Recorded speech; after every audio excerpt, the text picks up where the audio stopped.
లేరు పట్టణం తరఫున పత్తి వెంకటేష్ ఎవరు లేరు మిగతా నర్సింగ్లో కొద్దిసేపు ఆగండి, సార్తో మాట్లాడినా ప్రసంగం తర్వాత మీరు వద్దురండి. అందరు ఐదారు ఒకసారి రండి. ఇక అక్క నన్ను మాట్లాడించట్లేదు ఇక్కడ. అయితే అక్క మైక్ తీసుకుంటుంది, లేకపోతే మా మహేందర్ అన్న మైక్ తీసుకుంటున్నాడు. జై తెలంగాణ. ఒకసారి ఆలేరులు అన్ని పిడికిలు లేవాల. జై తెలంగాణ. గౌరవనీయులు పెద్దలు మా అక్క ఆలేరు మాజీ శాసనసభ్యురాలు అంటేనే బాధ అవుతుంది. మరి ఎందుకు పోగొట్టుకున్నారో తెలియదు, కానీ మాజీ శాసనసభ్యురాలు మా అక్క సోదరి గొంగిడి సునీత మహేందర్ రెడ్డి గారు, గౌరవనీయులైన పెద్దలు నల్లగొండ జిల్లాను తన సమర్థ నాయకత్వంలో 9.5 ఏళ్ల పాటు 12 నియోజకవర్గాలను కూడా సమన్వయం చేసుకుంటూ అభివృద్ధి బాటలో కేసీఆర్ గారి నాయకత్వంలో ముందుకు తీసుకెళ్లిన అన్న సూర్యాపేట శాసనసభ్యులు మాజీ మంత్రివర్యులు జగదీశ్వర్ రెడ్డి గారు, మరొక మాజీ శాసనసభ్యులు మా అన్న బలహీన వర్గాల ముద్దుబిడ్డ గౌరవనీయులు సోదరులు బూడిద భిక్షమయ్య గౌడ్ గారు, గౌరవనీయులు మొన్ననే మీ అందరి ఆశీస్సులతో భువనగిరి పార్లమెంట్లో నాకైతే విశ్వాసం ఉంది, ఇప్పుడే సునీతక్క చెప్తా ఉంది, ఇప్పుడే అన్న ఆలేరులో అయితే పక్కా మెజారిటీ ఇస్తాం మా క్యామ మల్లేష్ అన్నకని చెప్పి, మరి తప్పకుండా మీ ఆశీస్సులతో రేపటి రోజున కాబోయే భువనగిరి పార్లమెంట్ సభ్యుడిగా నేనైతే భావిస్తా ఉన్నా అన్న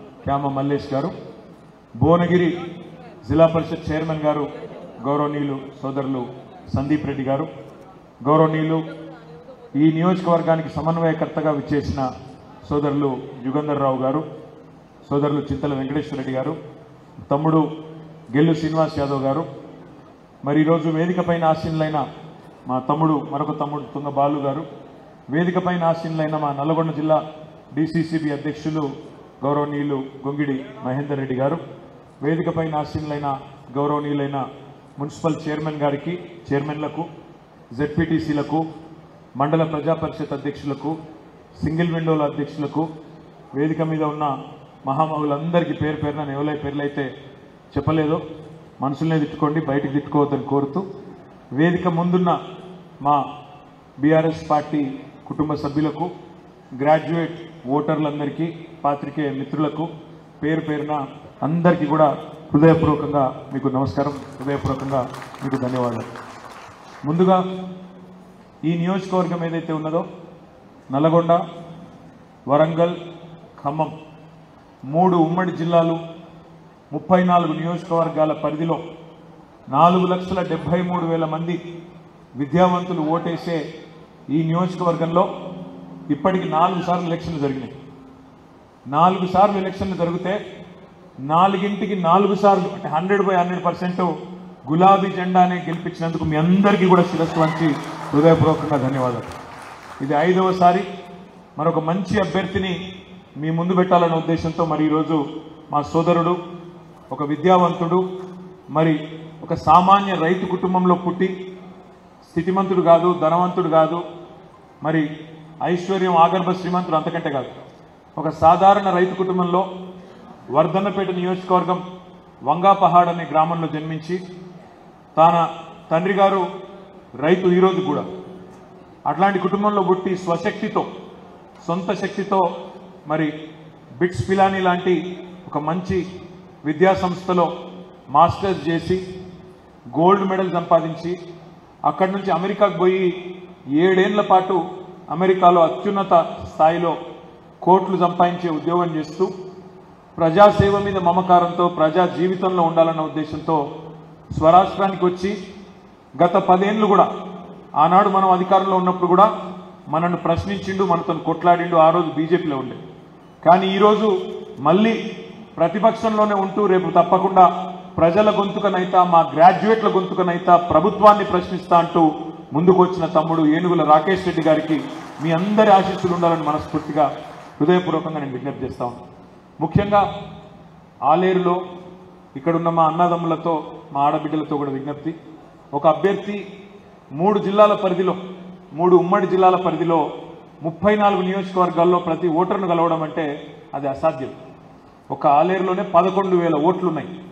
దయచేసి నేను ఇక్కడికి వచ్చిన మా అన్నదమ్ములను, ఆడబిడ్డలను, ఇక్కడ ఉన్నది 1000-2000 మంది కావచ్చు. కానీ ఆలేరు మొత్తం నియోజకవర్గంలో 11,000 ఓట్లు ఉన్నాయి. దయచేసి నేను సునీతక్కను, భిక్షమయ్య గౌడ్ గారిని, వేదిక పైన ఉన్న మల్లేష్ అన్నను, ఇంకా మిగతా మిత్రులందరినీ కూడా పేరు పేరున కోరేది, ఇది అభ్యర్థి ఒక్కడి ఎన్నిక కాదు, ఆయన ఒక్కడి కష్టం కాదు. ఇది మన పార్టీ ఎన్నిక. మనందరికీ ఇదొక ఛాలెంజ్, మనందరికీ కూడా ఇదొక సవాల్. దయచేసి నేను మిమ్మల్ని కోరేది ఒకటే, ఇవాళ యువతల వైపు ఏమో ఒక గోల్డ్ మెడలిస్ట్ ఉన్నాడు, యువతల వైపు ఒక గోల్డ్ మెడలిస్టు మన అభ్యర్థిగా చదువుకున్న అభ్యర్థి మీ ముందున్నాడు. మరి అవతల వైపు ఎవరు ఉన్నారో నాకంటే బాగా మీకే తెలుసు. మీకు తెలుసు, నేను ఆయన గురించి నేను ప్రత్యేకంగా చెప్పాను. కానీ మరి ఎట్లాంటి వాళ్ళు శాసన మండలిలో ఉండాలి నిర్ణయించే అధికారం మీకున్నది. ఇక్కడ ఎంతమందిని అడిగినా మనం గుర్తుపెట్టుకోవాల్సింది ఒకటే, ఎవరు ఎన్ని ఏడుపులు ఏడిచినా, ఎన్ని సానుభూతి నాటకాలు ఆడినా ఒకటే మనం గుర్తుపెట్టుకోవాల్సింది, శాసన మండలి అసలు ఎందుకున్నది? శాసనసభ ఉన్నది, శాసన మండలి ఉన్నది. అసలు శాసన మండలి ఎందుకు ఉండాలి అంటే ఒక్కటే కారణం. పెద్దలు డాక్టర్ బాబాసాహెబ్ అంబేద్కర్ గారు రాజ్యాంగం రాసినప్పుడే ఒక ఆలోచనతో రాసింది, ఏ సిస్టంలోనైనా ఒక నియంత్రణ, ఒక చెక్ బ్యాలెన్స్ ఉండాలి. అంటే శాసనసభ ఏమన్నా తప్పులు చేస్తే, శాసనసభలో ఏమన్నా ప్రభుత్వం ఏకపక్షంగా పోయే ప్రయత్నం చేస్తే, శాసన మండలిలో ఉండే శాసన మండలి సభ్యులు ప్రభుత్వానికి సరైన దిశానిర్దేశం చేయాలి, ప్రజల తరపున మాట్లాడాలి, ప్రజల తరపున కొట్లాడాలన్న ఉద్దేశంతో శాసన మండలి అనే వ్యవస్థను పెట్టింది. అదేవిధంగా ఢిల్లీలో లోక్సభ ఉంటుంది, రాజ్యసభ ఉంటుంది. లోక్సభ ప్రజల చేత ఎన్నుకోబడ్డ, డైరెక్ట్గా ఎలక్ట్ కాబడే ప్రజాప్రతినిధులు ఉంటారు. రాజ్యసభలో 4-5 కేటగిరీల్లో అక్కడికి వచ్చే రాజ్యసభ సభ్యులు ఉంటారు. అదే మాదిరిగా రాష్ట్రంలో కూడా శాసనసభ, శాసన మండలి. మన శాసన మండలిలో 5 రకాలుగా అభ్యర్థులు ఎంపిక వస్తారు. ఒకటి గ్రాడ్యుయేట్ల ద్వారా ఎంపికయ్యే నియోజకవర్గం ఒకటి. అందులో ఇవాళ మన సురభి వాణీదేవి గారు, పివి నరసింహారావు గారి కూతురు, ఆమె కూడా హైదరాబాద్, రంగారెడ్డి, మహబూబ్ నగర్ నియోజకవర్గం నుంచి గెలిచి ఈరోజు అక్కడ ఉన్నారు. గతంలో స్వామి గౌడ్ గారు గెలిచినారు, పల్లా రాజేశ్వరరెడ్డి గారు గెలిచినారు. రకరకాలుగా మన మిత్రులు ఎంతోమంది మరి ఈ నియోజకవర్గం నుంచి గెలిచిన వాళ్ళు ఉన్నారు. అదొక కేటగిరీ. రెండవది స్థానిక సంస్థలు ఎమ్మెల్సీలు ఉంటారు. ఎమ్మెల్సీలు స్థానిక సంస్థలు ద్వారా గెలిచిన వాళ్ళు ఎంపీటీసీల సమస్యలు, జెడ్పీటీసీల సమస్యలు, స్థానిక ప్రభుత్వాలైన మున్సిపాలిటీలు, కౌన్సిలర్ల సమస్యలు, గ్రామ పంచాయతీకి నిధులు రాకపోయినా, మున్సిపాలిటీకి నిధులు రాకపోయినా వాటి గురించి, వాళ్ళ సమస్యల గురించి మాట్లాడేందుకు స్థానిక సంస్థల ఎమ్మెల్సీలు ఉంటారు. మూడో కేటగిరీలో టీచర్ ఎమ్మెల్సీ ఉంటారు. టీచర్ల సమస్యలు, సర్వీస్ రూల్స్, వాటికి సంబంధించి మాట్లాడడానికి టీచర్ ఎమ్మెల్సీ. ఎమ్మెల్యేల ద్వారా ఎన్నికయ్యే ఎమ్మెల్సీలు కొంతమంది ఉంటారు. ఆఖరి కేటగిరీలో మరి డైరెక్ట్గా గవర్నర్ గారు నామినేట్ చేసి సమాజంలో కొంతమంది ఉన్నతమైన వ్యక్తులను, వాళ్ళు కూడా వారి గొంతు కూడా చట్టసభల్లో ఉండాలని చెప్పి కొంతమందిని అట్లా నామినేట్ చేస్తారు. 5 రకాలుగా మొత్తానికి శాసన మండలిలో 40 మంది సభ్యులు ఉంటారు. ఎందుకు చెప్తున్నా ఇదంతా అంటే, అక్కడ ఉండవలసిన వాళ్ళు, వాళ్ళకు కొన్ని మినిమం గుణాలు, మినిమం క్వాలిఫికేషన్స్ ఉండాలి. ఎవరైనా పడితే వాళ్ళని అక్కడ పంపనీకి బ్లాక్ మెయిలర్లను, లంగలను, దొంగలను అని పంపితే ఆ సభ గౌరవం కూడా తగ్గుతుంది. దయచేసి నేను మిమ్మల్ని ప్రార్థిస్తా ఉన్నాను. ఎందుకంటే ఇవాళ రేపు ఎట్లయిపోయిందంటే, యూట్యూబ్లో ఎవరు పడితే వాళ్ళే ఛానల్ పెట్టి, ప్రభుత్వంలో ఎవరిని పడితే వాళ్ళని బూతులు తిట్టడం అనేది కామన్ అయిపోయింది. సరే, ఇది ప్రజాస్వామ్య దేశం కాబట్టి జర్నలిజం ముసుగులో ఎన్ని బ్లాక్ మెయిల్ చేసినా, ఎన్ని బూతులు తిట్టినా మనం ప్రభుత్వంలో ఉండి కూడా భరించినాం. మనం ప్రభుత్వంలో ఉన్ననాడు 10 ఏళ్ళు ఎవరు ఏమన్నా కూడా పట్టించుకోకుండా మన పని మనం చేసుకుంటూ ముందుకు పోయినాం. కానీ వాళ్ళ ఆలోచించవలసిన సందర్భం వచ్చింది. ప్రభుత్వంలో ఉన్న రేవంత్ రెడ్డి ఈ 5 నెలలు పూర్తయి 6వ నెలలో అడుగు పెడుతున్నా కూడా ఒక్కటంటే ఒక్క హామీ కూడా నిలబెట్టుకోలేదు. సిగ్గు లేకుండా అబద్ధాలు చెప్తా ఉన్నాడు. 6 గ్యారంటీలు 100 రోజుల్లో అమలు చేస్తా అన్నాడు. 6 గ్యారంటీలు 100 రోజుల్లో అమలు చేస్తా అన్నాడు. 160 రోజులు దాటిపోయింది. ఒకటే ఒక్క గ్యారంటీ అమలు చేసిండు. అది కూడా ఏంటిది, అందులో ఒక గ్యారంటీలో ఒక చిన్న ముక్క, అది మహాలక్ష్మి అనే గ్యారంటీలో ఒక 3వ వంతు ముక్క ఫ్రీ బస్సు. ఆ ఫ్రీ బస్సు కథ ఏందో నాకంటే బాగా మీకే ఎరక. ఆడోళ్ళ జుట్లు పట్టి కొట్టుకుంటాను, మొగోళ్ళేమో టికెట్లు కొని వాళ్ళు తిట్టుకుంటాను. అట్లాంటిది ఆ ఫ్రీ బస్సులో అట్లా నడుస్తాను. ఇంకొక హామీ అని అమలైందా? దయచేసి మీరు ఆలోచన చేయండి. ఇక్కడ కూర్చున్న వాళ్ళలో నాకు తెలిసి 99% మంది రైతు బిడ్డలే అయి ఉంటారు. అంతేనా? రైతు బిడ్డలు మీరు ఆలోచన చేయాలి. ఏ ప్రభుత్వం అయితే 100 రోజుల్లో 100 రోజుల్లో కాదు, వచ్చిన మొదటి రోజే రుణమాఫీ చేస్తా, 2 లక్షల రుణమాఫీ చేస్తా అని చెప్పి మాట తప్పిందో ఆ ప్రభుత్వాన్ని శిక్షించాలా వద్దా మీరే ఆలోచన చేయాలి. కేసీఆర్ ఉన్నప్పుడు 10,000 ఇస్తుండు, నేను వస్తే 15,000 ఇస్తా. కేసీఆర్ రైతు బంధు అంటుండు, నేను రైతుకు భరోసానైతా అని మాట చెప్పినోడు మరి నాట్లేసినాడు రైతు బంధు ఇయ్యలే, నాట్లేసినాడు రైతు బంధు ఇయ్యలే, కానీ ఓట్లేసే వరకు రైతు బంధు వేసే ప్రయత్నం చేసింది. రైతు భరోసా దిక్కే లేదు. రైతు భరోసా అంటే ఏంది? 10,000 కాదు 15,000 ఇవ్వాలి. కానీ ఆ 10,000 చితందుకే ఆపసోపాలు పడి 4.5 నెలలు 5 నెలలు గుంజి గుంజి గుంజి గుంజి ఆఖరికి మొన్న ఎలక్షన్ల ముందు వేసినామా అంటే వేసినాం అనిపించి చివరికి ఇవాళ రైతుల కళ్ళల్లో మట్టి కొట్టింది రేవంత్ రెడ్డి ప్రభుత్వం. ఇవాళ ఈ రోజు ఈ నిమిషం కూడా రైతులు బాధపడతా ఉన్నారు. కల్లాలలో వడ్లు అట్లే ఉన్నాయి, ఇంకా 20% కూడా కొనుగోలు కాలే. కల్లాలలో వడ్లు అట్లే ఉన్నాయి, వానలు చాలా అయినాయి. ఇవాళ ఎక్కడికక్కడ వర్షాలు పడి తడిసిన ధాన్యం, రంగు మారిన ధాన్యం, ఇంకో 2 రోజులు అయితే మొలకెత్తే ధాన్యం, ఇవన్నీ కూడా మళ్ళీ కష్టాలు ప్రారంభమైనాయి. ఇదంతా ఎందుకు చెప్తున్నా అంటే కేసీఆర్ ఉన్నప్పుడేమో కడుపులో చల్ల కదలకుండా రైతు బంధు టంచంగా పడుతుంది. వారం 10 రోజుల లోపల నాట్లేసే టైంలో బ్రహ్మాండంగా రైతు బంధు పడేది. 24 గంటల కరెంట్ ఉండేది. రైతులు పంట పండిస్తే కొనుగోలు సకాలంలో జరిగేది, ఏ ఇబ్బంది లేకుండా వ్యవసాయం నడిచింది. కానీ ఇలా 5 నెలలనే ఎంతటి అస్తవ్యస్తమైన పరిస్థితుల్లో మన రాష్ట్ర రైతాంగం ఉన్నదో దయచేసి రైతు బిడ్డలందరూ కూడా మీరు ఆలోచించాలని చెప్పి నేను కోరుతా ఉన్నా. రైతు భరోసా అన్నారు, దిక్కులేదు. కౌలు రైతులకు ఇస్తా అన్నాడు. కేసీఆర్ కౌలు రైతులను పట్టించుకుంటలేడు. నేను కౌలు రైతుకు కూడా 15,000 ఇస్తా అన్నాడు. మరి ఒక్క కౌలు రైతు కన్నా ఇచ్చిండా ఆలోచించమని చెప్పి నేను కోరుతా ఉన్నా. రైతు కూలీలకు పైసలు ఇస్తా అన్నాడు. రైతు కూలీలకు పైసలు ఇస్తా అన్నాడు, ఒక్కలకు ఒక పైస ఇయ్యలే. ఆటో డ్రైవర్లకు పైసలు ఇస్తా అన్నాడు, వాళ్ళకి ఇయ్యలే. మా సునీతక్క పోయినసారి నేను గుట్టకు వచ్చినప్పుడు చెప్పింది, అన్నా గుట్ట మీదకి బండ్లు రాణిస్తలేరు, మాట్లాడాలి, మనం చేయాలని. ఆ రోజు ఎంతమంది ఉంటారు అక్క అని నేను అడిగినా. 300 మంది ఉంటారేమో అని చెప్పింది. ఇవాళ 300 కాదు, రాష్ట్రంలో ఉండే 6 లక్షల మంది ఆటో డ్రైవర్ల కుంప ఉచ్చుకున్నాడు రేవంత్ రెడ్డి. నాకంటే బాగా మీరే చూస్తా ఉన్నారు. ఒక 300 మంది కోసమే మీరు ఆ రోజు బాగా బాధపడ్డారు. కానీ ఇలా రాష్ట్రంలోని 6 లక్షల మంది ఆటో డ్రైవర్లు వాళ్ళు అన్నమో రామచంద్ర అని చెప్పి ఆత్మహత్యలు చేసుకునే పరిస్థితి రేవంత్ రెడ్డి ప్రభుత్వం వచ్చినాక అయింది. మరి వీటి గురించి మాట్లాడుతోడు రేపు శాసన మండలిలో ఉండాలనా, లేకపోతే ప్రభుత్వానికి డబ్బా కొట్టుకుంటా, పైరవీలు చేసుకుంటా, బ్లాక్ మెయిల్ దందాలు చేసుకుంటా, చిల్లర మాటలు మాట్లాడుకుంటా రేపు శాసన మండలిలో ఉండాలనా ఆలోచించండి. ఇంకొక మాట కూడా ఇక్కడున్న మా తమ్ముళ్ళు ఆలోచించాలి. అవును, పని చాలా చేసినాం 10 ఏళ్లలో, కానీ స్వల్ప తేడాతో ఓడిపోయినాం. 1.8% తేడాతోని ఓడిపోయినాం. సరే, ప్రజాస్వామ్యంలో ఒక ఓటుతో ఓడిపోయినా ఓడిపోయినట్టే. కాబట్టి పక్కకు కూర్చున్నాం, ప్రతిపక్ష పాత్రలో ఉన్నాం. మరి ప్రతిపక్షంగా మేము ఏం చేయాలి? వాళ్ళు ఇచ్చిన 420 హామీలు అమలు చేయకపోతే గల్లా వట్టి జుట్టు వట్టి బజార్ల గుంజి కొట్లాడాలా లేదా? కొట్లాడాలంటే మీరు మాకు బలం ఇవ్వాలి. ఇలా రేవంత్ రెడ్డి ఇచ్చిన ఒక్క మాట అమలు చేయకపోయినా కొట్లాడాలంటే రాకేష్ రెడ్డి లాంటి గొంతులకు బలం ఇవ్వాలి. బలం ఇచ్చి బలంగా నిలబెడితే కొట్లాడే శక్తి మాకుంటుంది. అప్పుడు ప్రభుత్వాన్ని నిలదీసే శక్తి మాకుంటుంది. అందుకే ఆలోచించాలి. ఇవాళ మా తమ్ముళ్ళు చెప్పాలి, ఉద్యమంలో కలిసి పనిచేసినాం 10 ఏళ్ల కిందట, ప్రభుత్వ ఉద్యోగులతో కలిసి పనిచేసినాం, తెలంగాణ యువతతోని బ్రహ్మాండంగా కలిసి పనిచేసినాం. కలిసి పనిచేసిన తర్వాత ప్రభుత్వం వచ్చింది, తెలంగాణ రాష్ట్రం వచ్చింది. ఎంతో మంది త్యాగాలు చేస్తారు. ఆ త్యాగాల నుంచి వచ్చిన రాష్ట్రం కాబట్టే మన ప్రభుత్వ ఉద్యోగులకు భారతదేశంలోనే ఏ రాష్ట్ర ప్రభుత్వం ఇయ్యనంతగా కేంద్ర ప్రభుత్వం కూడా ఇచ్చిన దానికంటే ఎక్కువ జీతం, 73% జీతం పెంచుకున్నాం బ్రహ్మాండంగా.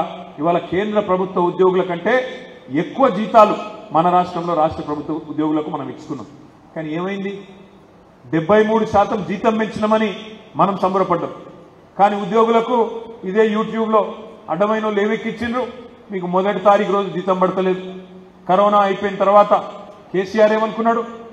రైతుల రైతు బంధు ఆగొద్దు, ఆడపిల్లల కళ్యాణ లక్ష్మి ఆగొద్దు, ముసలోళ్ళ ఆసరా పెన్షన్ ఆగొద్దు, రైతులు ఇబ్బంది పడొద్దు, రైతు బీమా ఆగొద్దు అని కేసీఆర్ ఆలోచించింది.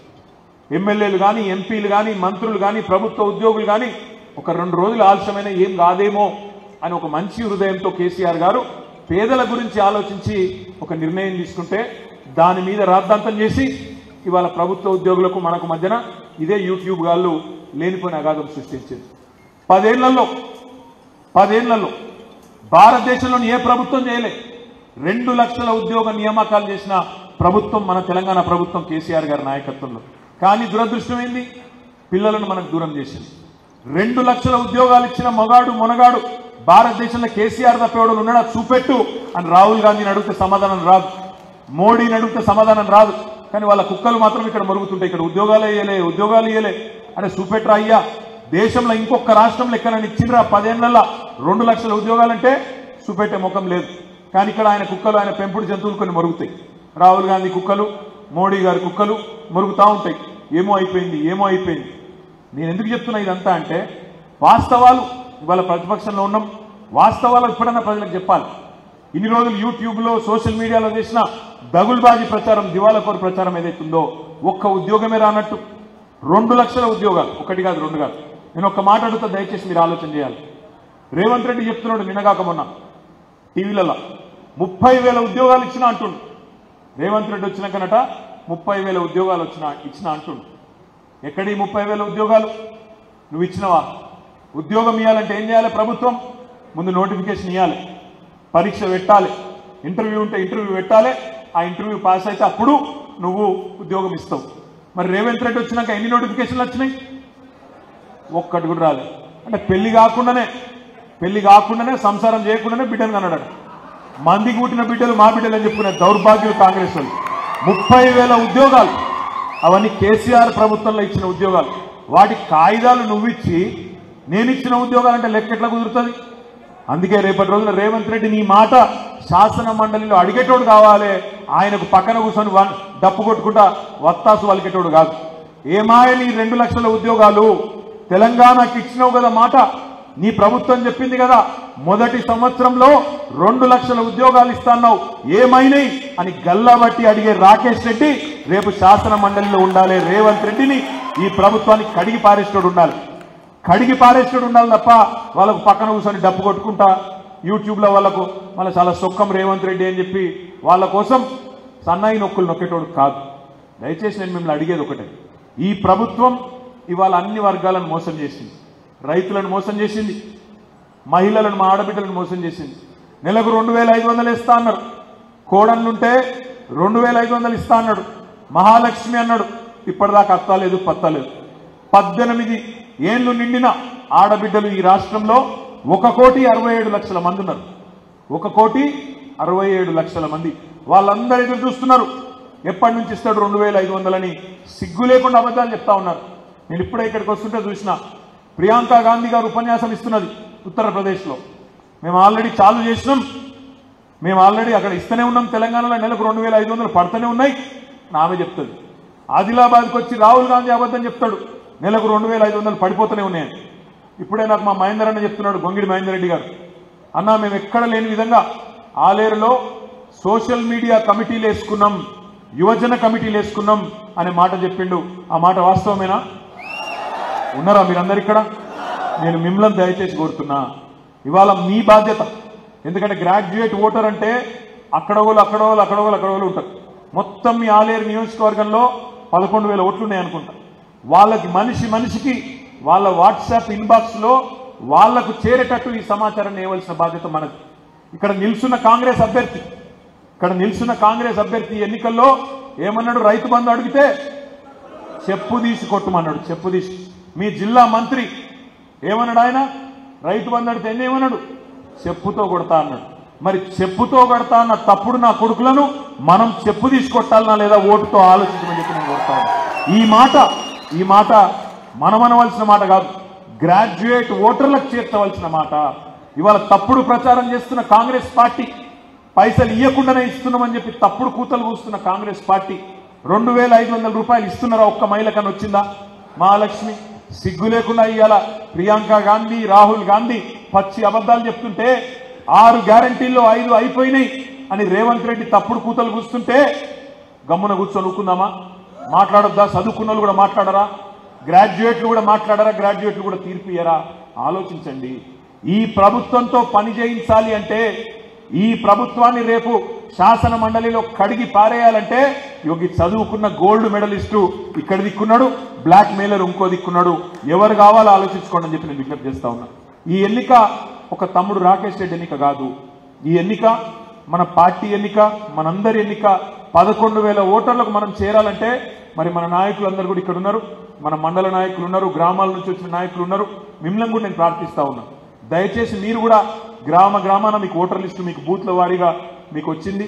బూత్ల వారీగా ఒక్కొక్క ఓటర్ను మనమే కలవాలి, మనమే కూర్చోవాలి, మనమే ముచ్చటబెట్టాలి. 5 రోజులే ఉంది, ఇంకా టైం ఎక్కువ లేదు. ఒక్కొక్క మనిషిని కలవాలి, ఫోన్లు చేయాలి, అడగాలి. అన్నా మీ ఒకటే priority vote, first priority and only priority. నిలువు గీత గీయండి. 3వ నెంబర్లో రాకేష్ రెడ్డి పేరున్నది, దాని పక్కన ఉన్న డబ్బాలో వెంకటేశ్వర స్వామి నామం లెక్క ఒకటే గీత పెట్టాలి, ఒకటే నిలువు గీత పెట్టాలనే మాట మనందరం కూడా చెప్పాలి. చెప్పుకోలేదు, మనం ప్రచారం చేసుకోలేదు. నేను ఇప్పుడే అక్కని అడుగుతా ఉన్నాం, అక్క ఎట్లున్నది మరి మీ రియల్ ఎస్టేట్ ఆలేరు ఎట్లుందని అడిగిన. మరి కేసీఆర్ ఉన్నప్పుడు బాగుండే, ఇప్పుడు ఎట్లుందని అడిగిన. ఎట్లుంది? బాగుందా? బాగుందా? బాగలేదా? మార్పు బాగలేదా? ఇప్పుడు మనం చెప్పుకోలే. ప్రాబ్లం ఏంటంటే వాళ్ళేమో బీజేపీ వాళ్ళు అయోధ్యలో గుడి కట్టింది, ఇక దాని గురించి ఊరు వాడ ఏకం చేసి చెప్పుకున్నారు, మనమేమో చెప్పుకోలేదు. ఇంత అద్భుతమైన గుడి ఎక్కడనో కాదు, మీ నియోజకవర్గంలో మన తెలంగాణలోని ప్రతి ఒక్కరు కొలుసుకునే లక్ష్మీ నరసింహస్వామి ఆలయాన్ని యాదాద్రిలో అద్భుతంగా 1000 ఏళ్లు నిలబడే విధంగా కట్టింది కేసీఆర్ కాదా? మరి అది గంత గొప్ప ఆలయాన్ని మనం మార్కెటింగ్ చేసుకోలేదు. మనం చేసిన తప్పేందంటే 73,000 కోట్ల రూపాయలు రైతుల ఖాతాల్లో వేసినాం, చెప్పుకోలే. అద్భుతంగా ఆలయం కట్టినాం, చెప్పుకోలే. 13 లక్షల మంది ఆడబిడ్డలకు కేసీఆర్ కిట్లు ఇచ్చినాం, చెప్పుకోలేదు. 12 లక్షల మంది ఆడబిడ్డలకు ₹1,00,000 పెళ్లి చేసినాం, సరిగ్గా చెప్పుకోలే. ఎందుకు చెప్పుకోలే? రాజుగారి పాలకత అయిపోయింది. నేను చేయకపోతే గాయన చేస్తాడు కదా, గాయన చేయకపోతే గీన చేస్తాడు కదా, మా సునీతకి ఎట్లా గెలుస్తుంది కదా, మెజారిటీ ఒక ఓటు తగ్గుతేంది పెరుగుతేంది, నేను ఒక్కని చేయకపోతే అవుతుందా అని ఎక్కడో అక్కడ అనుకున్నాం. మొత్తానికి మొదటికే మోసం వచ్చింది. ఈసారి అట్లా కానీయకుండ్రి. ఈ 5 రోజులు తమ్ముడు రాకేష్ రెడ్డి కోసం, పార్టీ కోసం దయచేసి ఎక్కడో అక్కడ ఫోన్ తీసుకోండి. మీరు గ్రాడ్యుయేట్ అయినా కాకపోయినా మీ ఇంట్లో ఉంటారు, మీ పక్కింట్లో ఉంటారు, మీ ఊళ్ళో ఉంటారు, మీ గల్లీలో ఉంటారు, మీకు తెలిసిన చుట్టాలలో ఉంటారు. ఫోన్లు చేయండి. తమ్మి ఓటేయాలి, చదువుకున్న వాళ్ళు ఆలోచించాలి, ఈ ప్రభుత్వాన్ని నిలదీయాలి. అటు మోసం చేసిన మోడీని, ఇక్కడ ఉన్న కేడీని ఇద్దరిని ఉతికారేయాలి, ఒకటే ఓటుతున్న మాట చెప్పాలి. బడాబాయ్ చోటాబాయ్ ఇద్దరు. బడాబాయ్ 10 ఏళ్ల కింద మోసం చేసిండు. ఏమన్నాడు మోడీ? సంవత్సరానికి 2 కోట్ల ఉద్యోగాలు ఇస్తా అన్నాడు. మరి 10 ఏళ్ళు అయిపోయారు, 20 కోట్ల ఉద్యోగాలు రావాలి. వచ్చినా 20 కోట్ల ఉద్యోగాలు ఏం చేసినవరు అయ్యా అంటే ఏం లేదు. నల్లధనం ఏది మోడీ గారు అంటే తెల్లముఖం వేస్తాడు తప్ప ఏం లేదు. అయినా మళ్ళీ మన నెత్తులన్నీ ఖరాబ్ చేసి, ఇంటింటికి అక్షంతలు పంపి, ఇది కథ పెట్టి ఆ కథ పెట్టి నెత్తులు మొత్తం ఖరాబ్ చేసి 10 ఏళ్ళు ప్రధానమంత్రి ఉన్నాడు. 10 ఏళ్ళు ప్రధానమంత్రి ఉన్నాడు. 10 నిమిషాల పాటు చెప్పగలుగుతాడు ఏం పని చేసిండో? లేదు. ఏమన్నంటే హిందూ ముస్లిం గద్దప్ప ఇంకోటి తెలియదు. గట్లాంటి ప్రధానమంత్రికి మళ్ళీ ఒకసారి ఓట్లేసి మోసపోదామా? దయచేసి నేను మీ అందరినీ కోరేది ఒకటే, మీ అందరితో ప్రార్థన ఒకటే. ఈ ఎన్నికల్లో విద్యావంతులు విచక్షణతో, వివేకంతో ఆలోచించి ఓటేసే ఎన్నిక ఇది. ఈ ఎన్నికల్లో ఒక గోల్డ్ మెడలిస్టు బిట్స్ పిలానిలో ఒక విద్యావంతుడు, ఉన్నత విద్యావంతుడు, సంస్కారం ఉన్నవాడు ప్రభుత్వాన్ని ప్రశ్నించి నిలదీసి కడిగేటోడు ఉండాలి తప్ప బ్లాక్ మెయిలర్లు, చిల్లర దందాలు చేసేటోళ్ళు, తెల్లారులేస్తే బూతు మాటలు మాట్లాడేటోళ్ళు, నిమిషానికి ఒక పార్టీ మారేటోళ్ళు అట్లాంటి వాళ్ళు పనికిరారు. అందుకే దయచేసి మిమ్మల్ని కోరేది, తమ్ముడు రాకేష్ రెడ్డి గారికి మరి 27 మే నాడు మీ అందరి ఆశీర్వాదం మనస్ఫూర్తిగా ఉండాలి.